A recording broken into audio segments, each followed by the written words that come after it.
It's kind of fairy tale-like.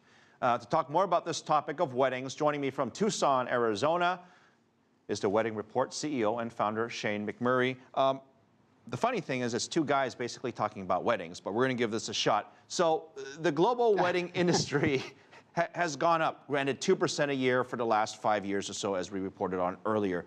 Now, is there a relationship in reality between getting married and a global economy? Because I've heard both sides of the story. Hey, things aren't good, let's just go get married, versus things are bad, let's delay our marriage. Well, since I've been tracking it, Philip, thanks for having me, by the way. Since I've been tracking it for 10 years now, basically what I've noticed is every time the economy changes, the amount that people spend tend to change as well. So I think it's directly related to economic conditions in a market or an area.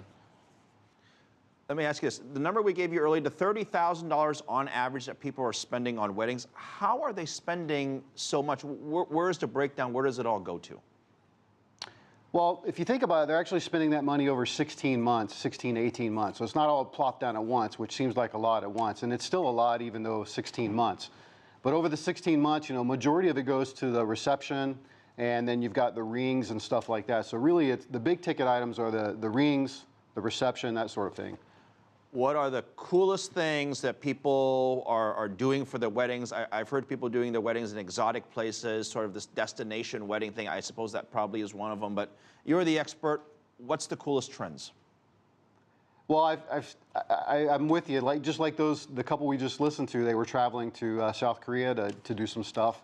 I've noticed that over the past few years that couples are going to lots of different places. I have 15 items that I track now on my survey for where they go for their wedding. And turns out that other category continues to grow. I read these things and I see stuff like icebergs, caves, crazy stuff. People want to get married in different places, just a whole different generation. They want to do their own thing.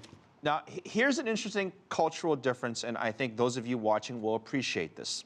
In America, when one gets married, usually the bride's side pays traditionally for most of the marriage.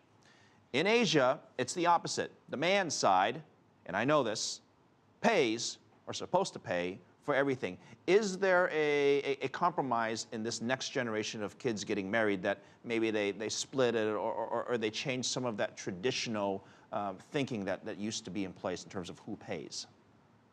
Sure. So what I'm seeing personally is that the couple's actually spending more of the money. They're actually ones paying.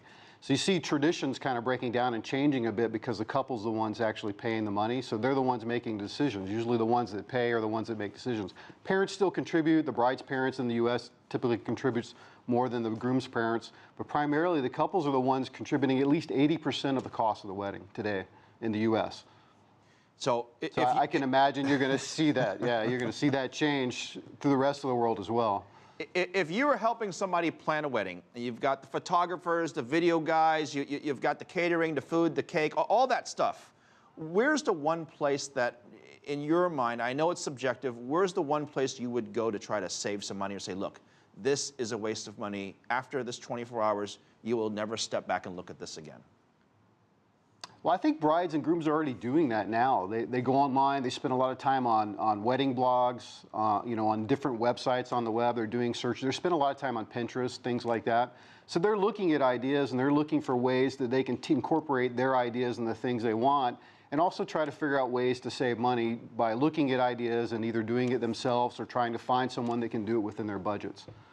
Okay. Well, certainly this is a topic that a lot of people have gone through at least once in their life, and hosting a big wedding is a big ordeal. It takes a lot of work. Yes. Shane McMurray, thank you very much, from the Wedding Report CEO. And by the way,